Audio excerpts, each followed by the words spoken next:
안녕하세요. 밤라디오 민준에 오신 것을 환영합니다. 딸 하나를 키우고 있는 30대 후반의 여성입니다. 저는 어릴 적 부모님이 사고로 일찍 돌아가시는 바람에 고모 손에 자랐어요. 원래는 부모님이 돌아가셨을 당시에 친척분들은 저를 보육원에 보낼 생각을 하셨다고 해요.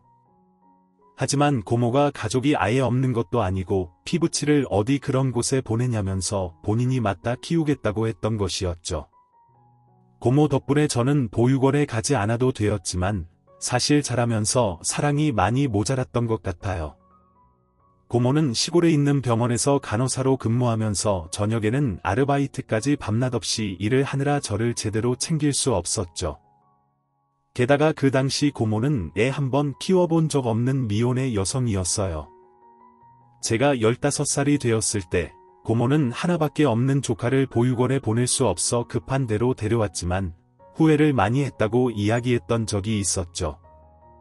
금전적으로도 힘들었고 본인이 데려와 놓고 밖에서 일을 하느라 제대로 돌봐주지 못해 미안한 마음도 있었다고 했어요. 처음에는 사춘기의 나이에 이런 이야기를 듣고 서운했지만 성인이 되어 아이까지 낳고 사는 지금은 조금이나마 고모의 마음이 이해가 되더군요. 그리고 오히려 저를 버리지 않고 맡아줘서 너무 고마웠죠.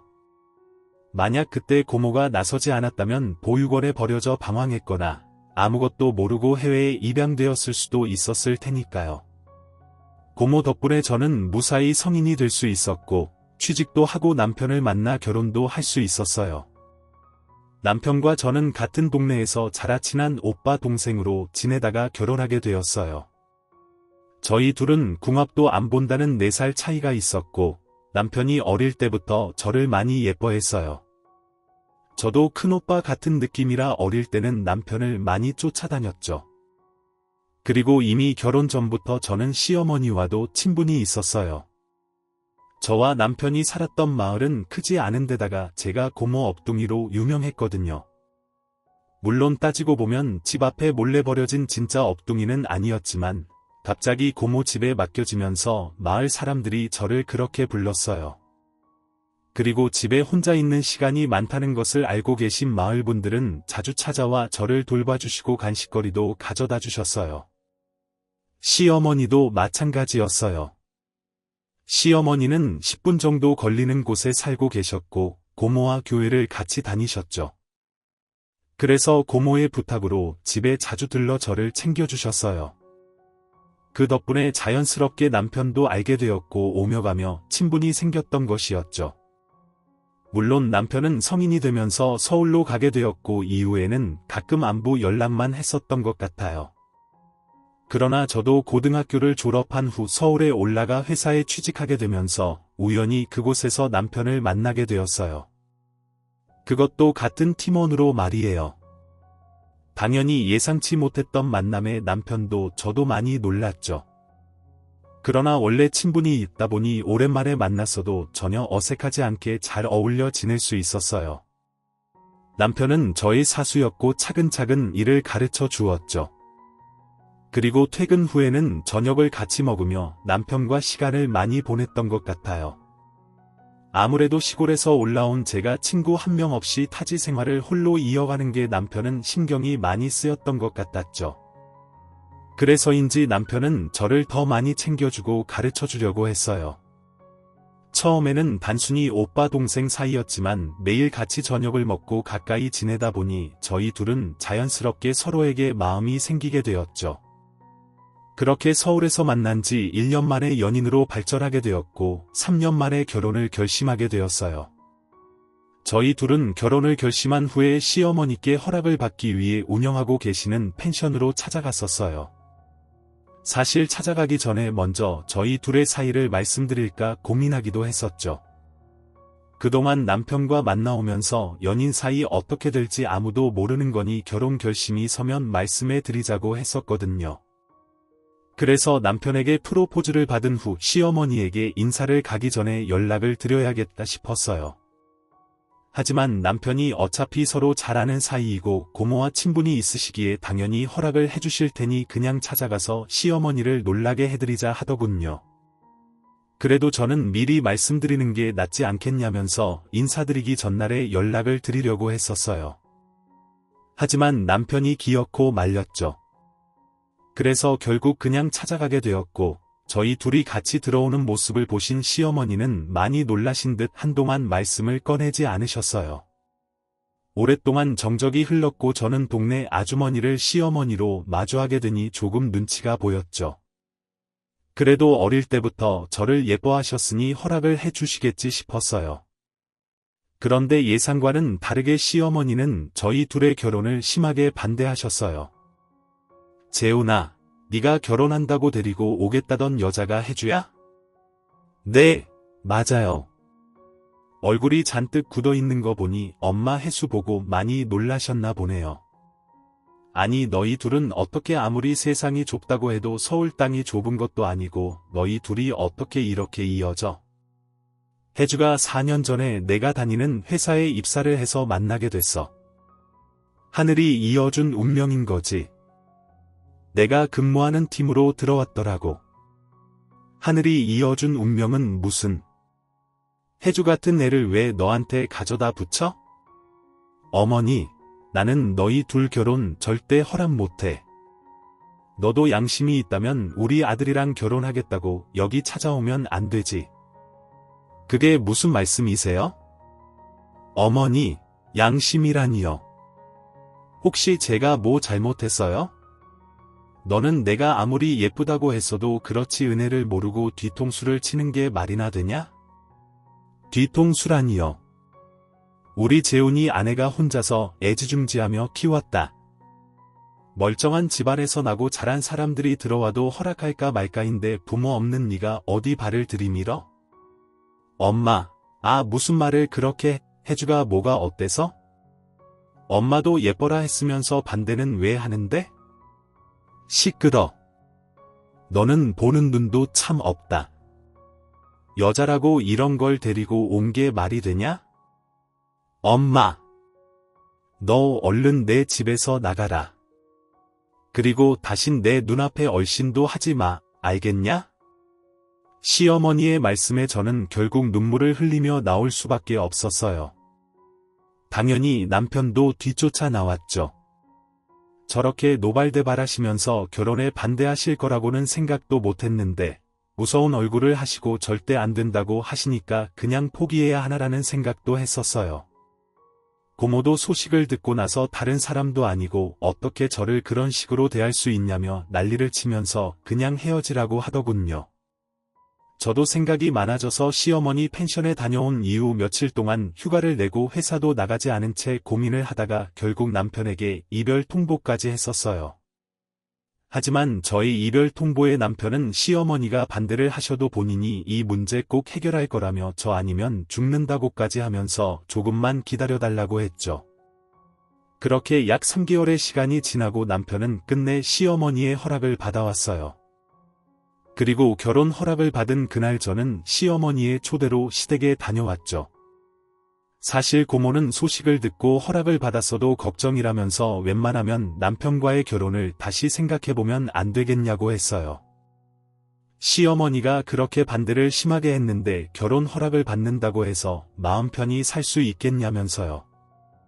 시어머니 성격에 분명 결혼하고 나면 보나마나 저를 힘들게 할 거라고 했죠. 하지만 저는 남편을 너무 사랑했고 고모의 만류에도 결국 결혼을 하기로 결정했어요. 그리고 긴장하면서 시댁에 찾아갔는데 의외로 시어머니는 마음이 많이 누그러지셨는지 너무 잘해주셨어요. 혜주야, 그동안 나 때문에 많이 속상했지. 그때 내가 말을 가려서 했어야 했는데 내 아들만 생각하다 보니 의도치 않게 너한테 상처를 준 것 같다. 아니에요. 어머니, 허락해 주셔서 너무 감사해요. 앞으로 제가 잘할게요. 그래, 이제 가족이 되었으니 앞으로 우리 고부간에 잘 지내보자. 네, 어머니. 사실 시어머니의 부름을 받고 시댁을 찾아갔을 때 걱정이 이만저만이 아니었어요.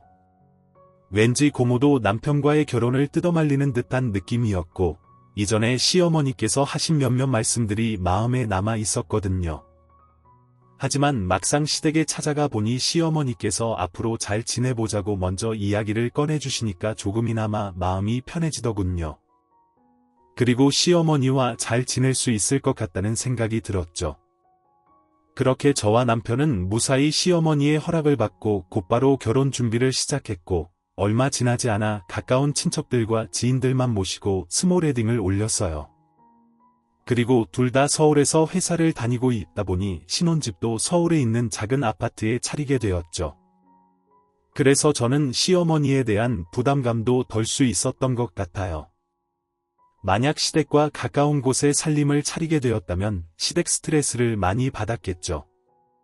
아무리 시어머니께서 마음이 누그러져 앞으로 잘 지내보자고 말씀하셨다고 해도 며느리에게 시어머니는 언제까지나 어려운 사람일 수밖에 없잖아요.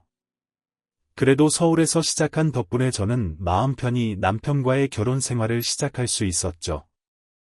하지만 저보다 먼저 결혼을 한 친구들은 아무리 멀리 살더라도 시어머니가 연락도 없이 집에 찾아오기도 하니까 방심은 금물이라는 조언을 해주더군요. 특히 신혼 때 이런 일이 종종 발생하니까 책 잡히지 않도록 조심하라고 했어요. 하지만 저는 절대 그런 일은 없을 거라고 확신했죠. 왜냐하면 시어머니는 현재 혼자서 옆 동네 펜션을 지어놓고 장사를 하고 계시거든요.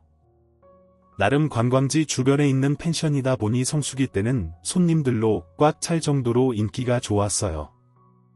게다가 펜션의 위치가 너무 좋아서 그런지 비수기라고 해도 항상 예약이 2팀 이상이고 주말에는 방이 남지 않는 경우도 종종 있고요.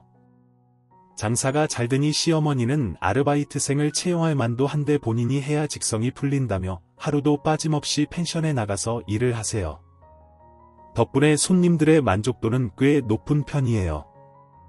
시어머니도 손님들의 반응이 좋으니 기분이 좋아져서 더더욱 열심히 하시더라고요. 그래서 당연히 저는 펜션 관리하기도 바쁜 시어머니가 연락도 없이 저희 집에 찾아오는 일은 없을 것이라고 생각했죠. 그러나 저의 생각과는 다르게 시어머니가 연락도 없이 찾아오는 일이 종종 생기더라고요. 한 번은 저희 부부가 살림을 차린 지 2년 정도 되었을 때 남편과 같이 퇴근해서 집에 들어갔는데 시어머니가 저희 안방에서 주무시고 계신 모습을 보게 되었죠. 처음에는 집에 불이 다 꺼져 있는데 저희 침대에 사람 형체만 보이니 도둑이 들었나 싶었어요. 남편도 저도 놀라 소리를 지르면서 급하게 불을 켰더니 시어머니도 깜짝 놀라서 무슨 일이냐며 벌떡 일어나더군요. 도둑이 아니어서 천만다행이었지만 사실 시어머니를 마주하고 굉장히 당황스러웠어요. 비밀번호를 알려드린 적이 없는데 어떻게 집에 들어오신 건지도 의문이었고, 다른 곳도 아닌 부부 침실에 그것도 침대의 대자로 뻗어 주무시는 게 황당하고 어이가 없었죠. 하지만 시어머니는 황당해서 말을 잃은 저희 부부를 보고도 차연덕스럽게 깜짝 놀랐다며 소리는 왜 지르냐고 하시면서 거실로 나가셨어요. 처음에는 남편이 시어머니에게 비밀번호를 알려드린 건가 싶었죠. 그래서 옷을 갈아입고 나가겠다며 급하게 방문을 닫고 남편에게 따져 물었어요. 그런데 남편은 시어머니께 비밀번호를 알려드린 적이 없다면서 본인은 결백하다고 펄쩍 뛰었죠. 남편의 반응을 보니 정말로 억울함이 가득해 보였어요. 평소에 거짓말을 술술 하는 사람이라면 당연히 잡아떼지 말라고 난리를 쳤을 거예요. 하지만 남편은 이런 일로 거짓말을 할 사람이 아니었기에 저는 믿을 수밖에 없었죠. 그런데 아무리 생각해도 시어머니가 비밀번호를 알고 집에 들어와 있다는 게 이해가 되지 않았어요. 정말 귀신이 곡할 노릇이었죠. 남편도 이상하다 생각했던 것인지 본인이 식사를 하면서 살짝 물어보겠다고 하더라고요. 의문이 가득했지만 일단 저는 급하게 옷을 갈아입고 나가서 저녁 식사를 차리기 시작했어요. 그래도 다행히 전날에 장을 봐놔서 이것저것 만들 수 있었죠. 그렇게 시어머니와 식사를 하고 있던 도중 남편은 은근슬쩍 이야기를 시작했어요. 아유 엄마 오늘 연락도 없이 웬일이야? 집에 무슨 일 있어? 일은 무슨 그냥 너희들 잘 지내나 싶어서 찾아와 봤다. 그래. 그런데 엄마 비밀번호 모르고 있었을 텐데 여기 어떻게 들어왔어? 일단 찾아오기는 했는데 너희들 한참 일할 시간이라 전화하면 안 될 것 같아서 사람 불러 들어왔다.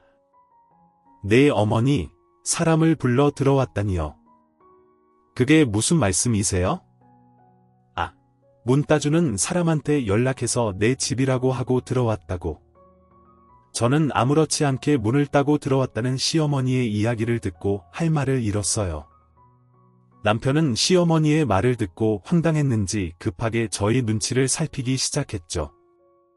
하지만 시어머니는 싸늘해진 집안 분위기를 전혀 신경 쓰지 않은 채 식사를 계속 이어가셨어요. 사실 저는 심한 결혼 반대도 겪었기에 가능하면 시어머니와 부딪히는 일 없이 잘 지내고 싶었죠. 그렇지만 예고도 없이 이렇게 불쑥 찾아오거나 허락도 없이 사람을 불러 문을 따고 집에 들어오는 일이 계속 생겨나게 되면 저도 참을 수가 없을 것 같았어요.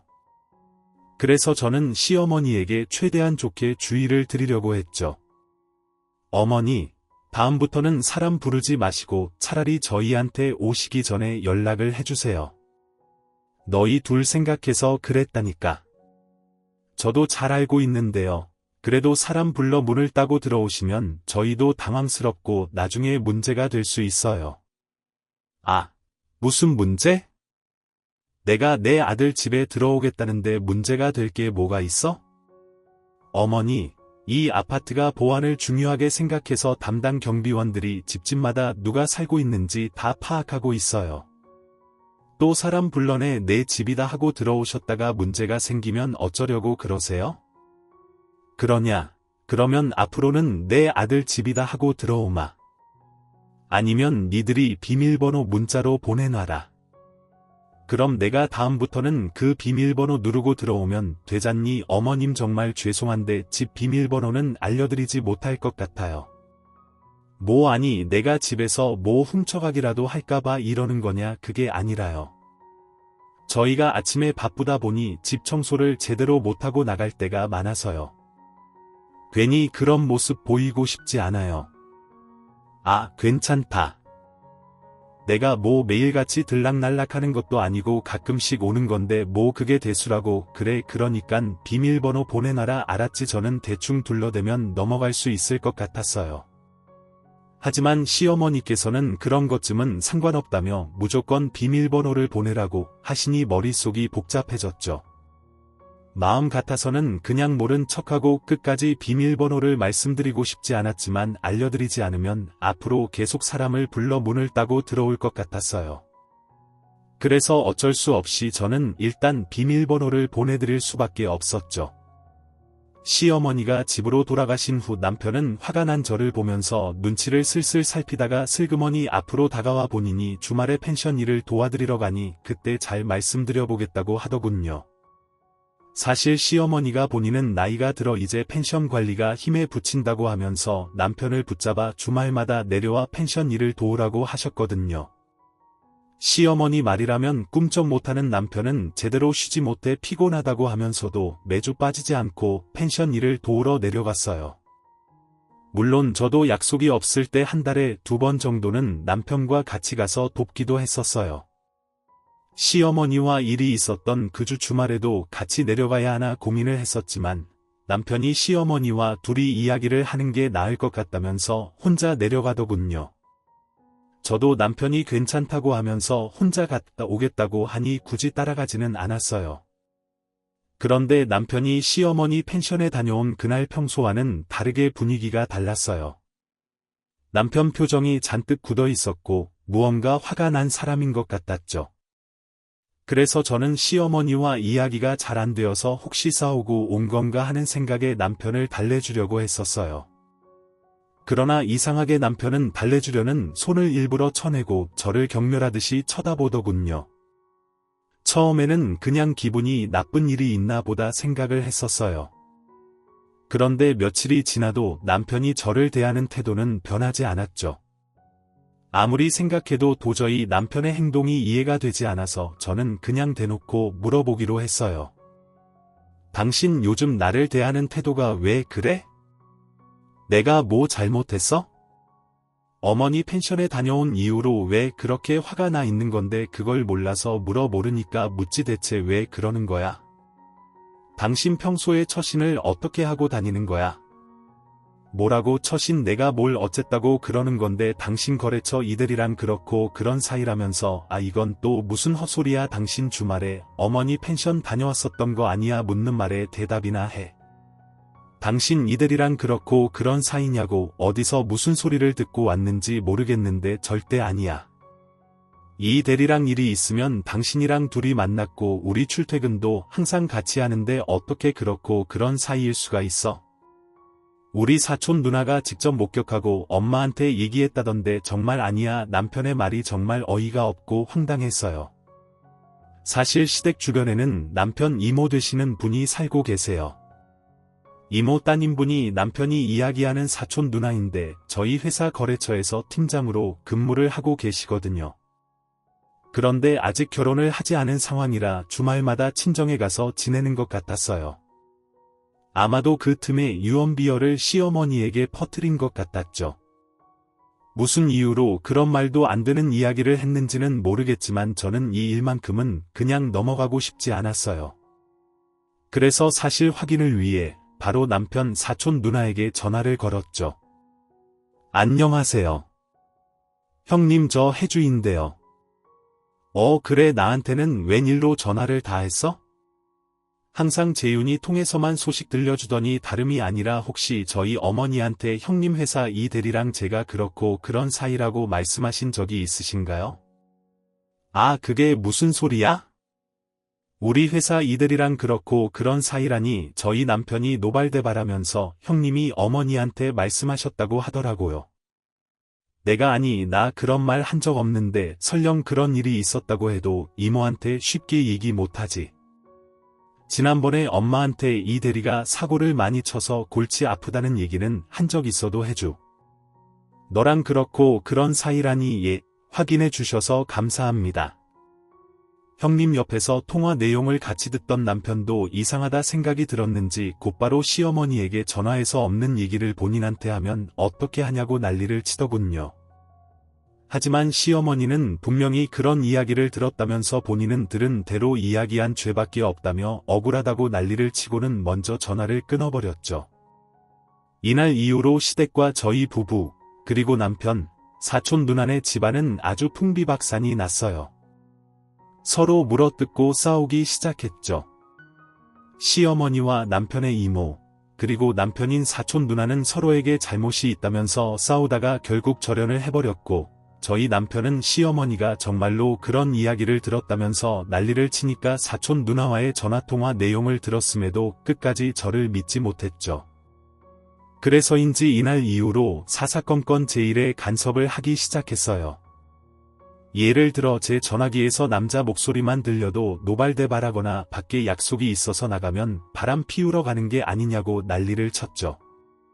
처음에는 정말 아니라고 설득을 했었는데 어느 순간부터 저도 지쳐서 남편이 뭐라고 하면 하는 대로 포기하고 살았어요. 주변 사람들은 남편이 의심하는 모습을 몇 번 보더니 저에게 이렇게 평생을 살 거냐고 차라리 이혼을 하라고 권했죠. 하지만 그럴 수는 없었어요. 그때 당시 제 뱃속에 아이가 있었거든요. 물론 저도 아이가 생기지 않았다면 진작에 헤어지고 끝냈을 거예요. 그러나 엄마로서 아직 태어나지도 않은 아이에게 아버지의 존재를 빼앗을 수가 없었어요. 그래서 저는 남편이 저를 믿고 예전으로 돌아갔으면 하는 마음으로 살았던 것 같아요. 그래도 다행인 것은 남편이 매주 주말마다 시어머니 펜션 일을 돕는다면서 내려가니까 그나마 제가 숨을 쉬고 살 수 있었다는 것이었죠. 처음에는 아무리 효자라고 해도 그렇지 어떻게 한 주도 빼먹지 않고 펜션 일을 돕는다고 내려가냐면서 정말 싫어했었어요. 그러나 평일 내내 남편에게 이런저런 의심을 받으면서 살다 보니 오히려 매주 주말마다 펜션 일을 도우라며 남편을 불러들인 시어머니에게 감사하게 되더군요. 그렇게 저는 남편이 없는 주말마다 짧은 행복을 느끼면서 몇 년을 살았던 것 같아요. 그런데 어느 날 여느 때와 같이 시어머니 펜션 일을 돕겠다고 내려갔던 남편이 갑자기 사라지는 일이 생겼죠. 저는 평소처럼 주말이 끝나는 일요일 저녁에 남편이 집에 들어올 것으로 생각하고 있었어요. 그런데 이상하게 그날따라 연락도 없이 외박을 하고 집에 들어오지 않았죠.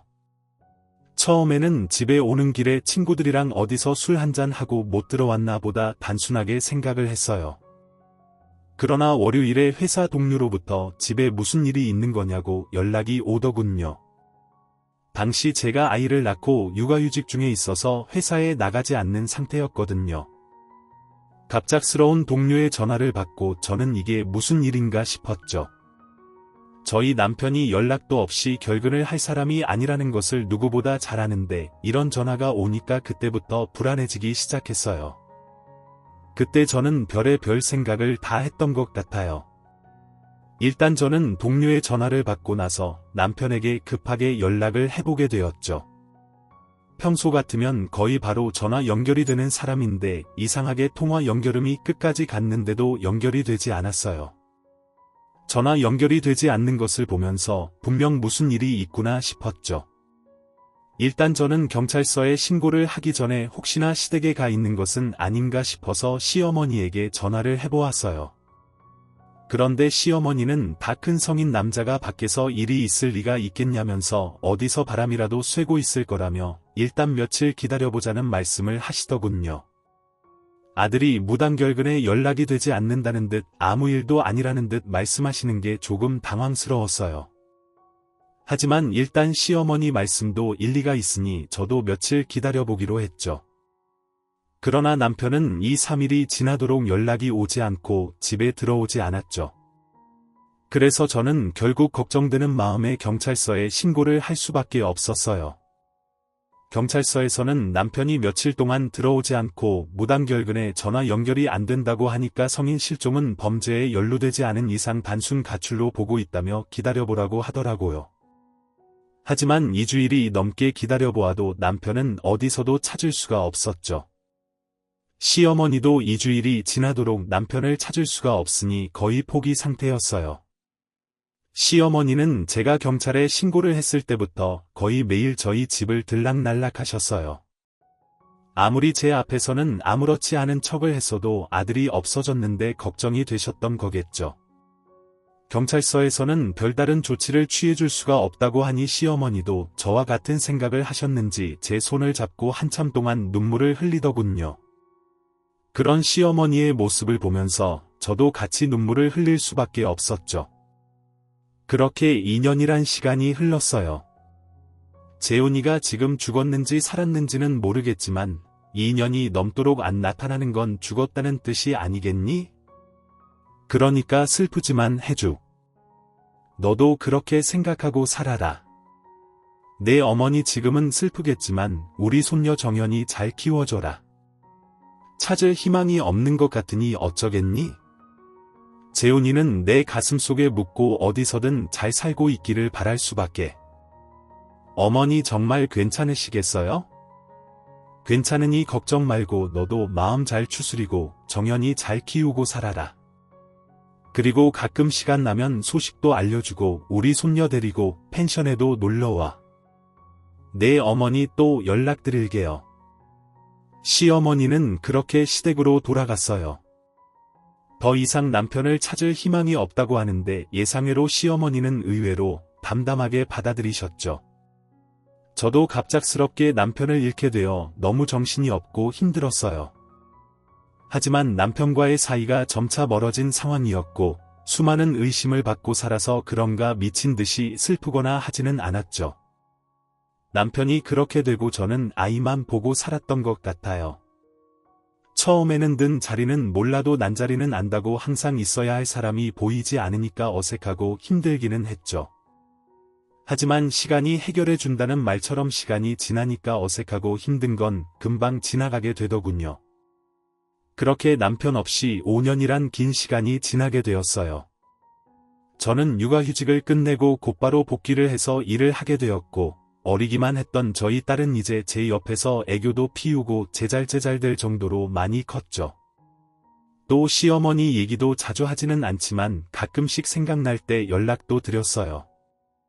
처음에는 시어머니와의 사이가 그리 좋은 것은 아니었기에 연락을 드려야 하나 말아야 하나 고민을 했었죠. 하지만 남편도 떠나고 없는데 손녀가 무척 보고 싶을 것 같아서 가끔씩 생각이 날 때 전화 한 번씩 하거나 딸 사진을 보내드리게 되었어요. 사실 연락을 들을 때마다 시어머니는 가장 좋은 방을 줄 테니 저에게 딸 데리고 펜션에 한번 놀러 오지 않겠냐고 물어보셨죠. 5년 동안 손녀를 보지 못했으니 얼마나 그리울까 하는 생각은 있었어요. 하지만 남편을 보내고 혼자서 시어머니를 찾아갈 용기가 나지 않더군요. 그런데 어느 날 여름 휴가 시즌에 친구들이 아이들을 데리고 바닷가 주변으로 놀러 가자는 이야기를 꺼냈어요. 그것도 저희 시어머니가 펜션을 운영하시는 지역이었죠. 마침 제가 펜션 예약을 담당하기로 했고, 고민 끝에 저는 시어머니가 운영하시는 펜션에 예약을 하게 되었어요. 다만 저희 이름으로 예약을 하게 되면 시어머니가 알아보시고 이것저것 준비를 하실까봐 친구 이름으로 대신 예약을 했죠. 어느덧 여행을 가기로 한 날이 다가오고 저와 친구들은 각자 아이들을 챙겨서 펜션으로 가게 되었어요. 당연히 시어머니도 갑자기 찾아간 저와 딸을 보고 많이 놀라신 듯 보였지만 와줘서 고맙다며 좋아하셨죠. 시어머니가 5년 만에 본 딸을 보고 너무 좋아하시니 저도 찾아오길 잘했다고 생각했어요. 그렇게 오랜만에 시어머니 펜션에서 친구들과 함께 시간을 보내고 있다가 저는 잠시 딸을 재우기 위해 2층 방으로 향했죠. 그런데 딸을 겨우 재웠더니 자꾸 위층에서 이상한 소리가 들리더군요. 독재 펜션이라 위에서 층간소음이 날 리가 없는데 말이죠. 하도 쿵쿵거리는 소리가 들리길래 시어머니가 청소용품을 넣어놓는 창고라고 하여 올라가지 말라고 신신당부를 한 옥상으로 이어지는 3층으로 향하게 되었어요. 올라가 보니 정말 청소용품을 넣어놓는 곳이 맞는 것인지 열지 말라는 경고글이 크게 작성되어 있었고 자물쇠로 잠겨 있더군요. 사실 남편이 살아있을 때 저도 시어머니 펜션 일을 도우러 몇 번 와본 적이 있었어요. 하지만 주로 옆 건물에 있는 데스크에서 손님들이 맞이하는 일을 해서 그런지 방 안까지 들어올 일이 많지 않았거든요. 그래서 옥상으로 이어지는 다락방 3층을 통으로 청소용품을 넣어 놓으셨을 줄은 전혀 생각을 못했죠. 손님들이 보통 옥상에 편하게 올라가는 것을 좋아할 텐데 왜 굳이 이렇게 해놓으셨나 하는 생각에 의아하기는 했어요. 하지만 어차피 시어머니 펜션이고 운영하는 사람 마음이니 그러려니 하고 다시 되돌아 내려가려고 했죠. 그런데 그 순간 자물쇠에 걸린 3층 다락에서 사람 목소리가 들렸어요. 거기 사람 있어요. 지금 발소리 들린 것 같은데 거기 사람 있으면 저 좀 살려주세요. 제발요. 여기 진짜 무서워요. 한 번만 도와주세요. 거기 누구 있어요? 네, 여기 사람 있어요. 살려주세요. 여기 애기도 있어요. 제발 가지 말고 이 문 좀 열어주세요. 안에 있는 여자는 문을 마구잡이로 흔들기 시작했어요. 저는 예상치 못한 곳에서 살려달라는 사람 목소리가 들리니까 순간 당황해서 잠시 멈춰 있었죠. 그 여자는 아무런 행동도 하지 않는 죄가 불안했던 것인지 제발 살려달라면서 울부짖기 시작했어요. 저는 애절한 여자의 목소리에 정신을 차릴 수 있었죠. 잠깐만 기다려요. 제가 자물쇠 열 수 있는 방법을 한번 찾아볼게요. 너무 고마워요. 도와주신 건 안 잊을게요. 정말 감사합니다. 저는 고맙다고 이야기하는 여자의 목소리가 왠지 모르게 익숙하다는 느낌을 받았어요. 하지만 상대방이 누군지 물어보고 대화할 상황은 아니었기에 일단 저는 자물쇠를 열기 위해서 갖은 방법을 쓰기 시작했죠. 머리핀으로 찔러서 넣어도 보고 혹시 주변에 숨겨진 열쇠가 없는지 찾아보기도 했어요. 하지만 아무리 해도 자물쇠는 열리지 않았고 저는 결국 부어서 문을 열기로 했죠. 그래서 곧장 1층으로 가서 자물쇠를 부실 수 있을 만한 것들을 찾아보았어요. 친구들은 여기저기서 막 뒤적거리는 조에게 술에 취한 거냐고 갑자기 뭐 하는 거냐고 묻더군요. 그러나 저는 대답 없이 1층에 있던 소화기를 가지고 3층으로 올라갔죠. 당연히 놀란 친구들은 제 뒤를 쫓아왔어요. 그리고 안에 갇힌 여자의 목소리를 듣고 한마음 한뜻이 되어서 자물쇠를 부수기 시작했죠. 얼마 지나지 않아 자물쇠는 부서졌고 굳게 닫혀있던 3층 다락방의 문이 열렸어요. 곧이어 저는 살려달라 울부짖던 여자를 마주하게 되었고 얼굴을 보자마자 놀라서 쓰러질 뻔했죠. 그 여자는 바로 어릴 적 같은 동네에서 자라나는 동생이었거든요. 그 동생은 할머니 손에 자라고 정신 연령이 낮아서 사람들이 바보라고 불렀어요.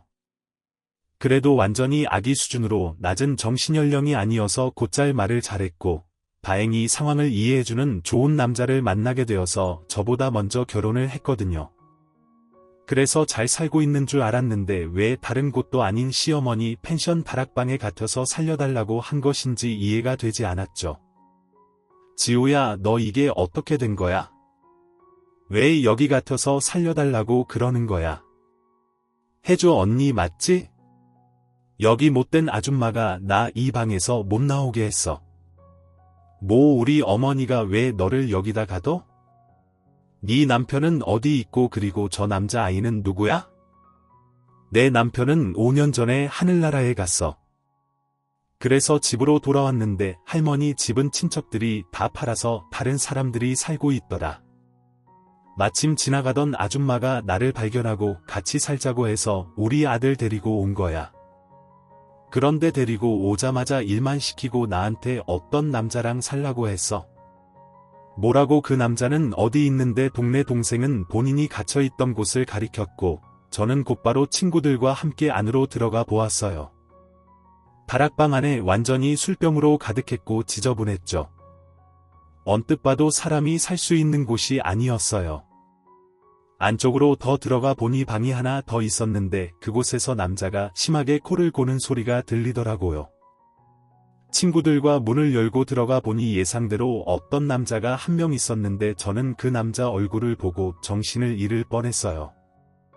그 남자는 5년 전에 죽었다 생각한 제 남편이었거든요. 아마도 지우는 어릴 때 집에만 있어서 같은 동네에 살았어도 남편을 몇 번 본 적이 없었고 성인이 된 후 일찍 결혼을 했기 때문에 남편을 전혀 기억 못하는 것 같았죠.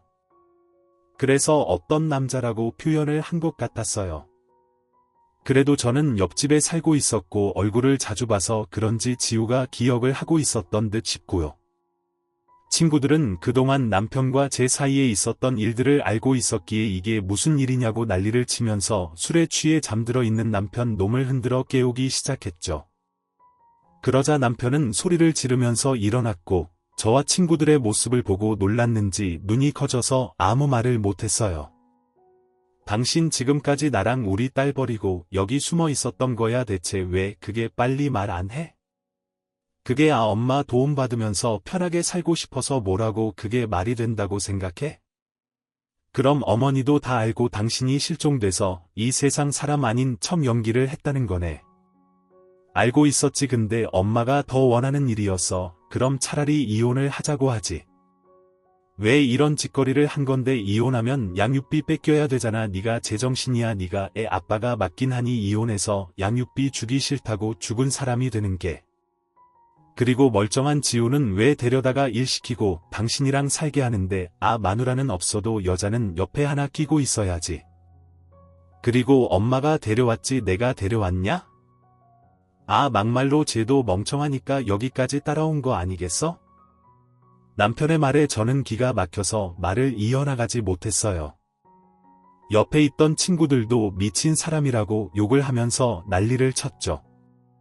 그런데 저희 방이 시끄러우니까 옆 독채 펜션 사람들이 민원을 넣었나 봐요. 시어머니가 뭘 얼마나 신나게 노는데 옆에서 조용히 시켜달라고 민원을 넣느냐면서 제 발로 찾아왔더군요. 그리고 알아서 3층으로 올라왔는데 굳게 닫혀있던 문이 열려있고 지우와 아이가 밖으로 나와 있으니까 많이 당황했나 봐요. 시어머니는 헐레벌떡 도망을 가려고 했죠. 하지만 가까이 있는 친구들이 도망을 못 가게 붙잡았고 전 전후 사정을 들을 수 있었어요. 어머니 어떻게 이러실 수 있으세요? 저 인간 멀쩡히 살아있고 어머니 펜션에 있는데 왜 죽은 사람으로 만들었냐고요. 게다가 죄 없는 지우는 여기다가 왜 데려다 놓으셨는데요. 쟤는 그냥 일 시키려고 데리고 온 애야. 내가 걷어들인 애라고. 그러니까 당연히 네 남편 수발 들고 펜션 일도 와야지. 그리고 네 남편 일은 내가 그러자고 했어 대체 왜요? 네가 오죽 싫었으면 내가 그랬겠냐? 너랑 헤어지게 만들려고 그랬다. 겨우 마음 돌려서 결혼시켰더니 사이가 구석 하나 없고 네 남편 힘들게 하는 게 애미로서 보기 싫었다. 그래서 죽은 사람 만들고 꽁 대신 닭이라고 저 대신 지우 데려다 놓으셨다고요. 어떠냐 제가 멍청하기는 해도 일 하나는 내내 거리면서 기가 막히게 한다. 내가 한마디 하면 청소부터 펜션 일까지 다 한다고 시어머니의 당담함에 저는 말을 할 가치를 못 느꼈어요. 그래서 곧바로 휴대폰을 들고 경찰에 신고를 했죠. 시어머니와 남편 놈은 뭐 하는 거냐며 당장 그만두지 못하냐 난리를 쳤고 손을 올리기까지 했어요. 하지만 이미 저는 눈에 뵈는 게 없었고 옆에 친구들도 같이 있었던 상황이라서 큰일은 일어나지 않겠지 하는 생각이 있었죠. 얼마 지나지 않아 경찰관님들이 저희가 있는 펜션으로 찾아왔고 저희 이야기를 듣더니 본격적으로 조사를 하기 시작했어요. 조사 과정에서 시어머니는 사람을 가뒀다는 게 인정이 되었고 남편 또한 같이 살면서 시어머니를 도와 지와 아이를 못살게 굴었다는 것이 밝혀져 같이 처벌을 받게 되었죠. 그리고 저는 시어머니 같은 사람이 펜션을 운영하면 안 된다는 생각에 친구들과 함께 인터넷에 글을 올렸어요. 당연히 시어머니는 망하면 네가 다 책임질 거냐고 노발대발 난리가 났지만 저는 끝까지 했고 결국에는 소문이 여기저기 나서 펜션은 망할 수밖에 없었죠. 또 저는 남편 놈에게 이혼 소송을 제기했고 양육권 그리고 위자료까지 모두 청구했어요. 당연히 남편은 그동안 저지른 일들이 있으니 판결이 저에게 유리하게 돌아갔고 결국 큰 액수의 위자료뿐만 아니라 재산 분할의 양육권 모두 빼앗기게 되었죠. 게다가 양육비도 매달 보내야 한다는 판결이 났어요. 이후 시어머니와 남편은 한 번만 봐주면 안 되겠냐고 재판을 하고 나서 삶이 아주 지옥이라면서 저에게 연락해 빌고 또 빌었었지만 저는 끝까지 받아낼 거고 안 주면 법적으로 해결할 테니 그렇게 알고 있으라고 이야기하고는 전화를 끊어버렸죠. 그랬더니 남편은 여기저기 돈을 빌려서 보내왔더군요. 그리고 고모 얘기 들어보니 시어머니와 남편은 손가락질을 받기 싫어서 도망치듯이 급하게 이사도 갔다고 해요. 사람은 모두 뿌린 대로 거둔다고 하더니 그 말이 딱 맞는 것 같네요. 지금 생각해도 정말 기가 막히고 황당한 일이었지만 저는 딸을 위해서라도 이번 사연을 끝으로 더 이상 이 일은 생각하지 않으려고 해요. 과거에 묻혀 있으면 미래의 밝은 빛을 못 본다고 하잖아요. 저는 딸과의 밝은 미래가 무엇보다 중요하니까 과거의 힘든 일들은 모두 털어버리고 앞으로 나아가는 데만 집중할 생각입니다. 지금까지 제 사연 들어주신 애청자님들도 저와 딸의 행복한 미래를 응원해 주시고 격려해 주시면 감사하겠습니다. 지금까지 커피 앤톡이었습니다. 오늘도 끝까지 함께해 주셔서 감사하고요. 다음 영상으로 또 찾아뵙겠습니다.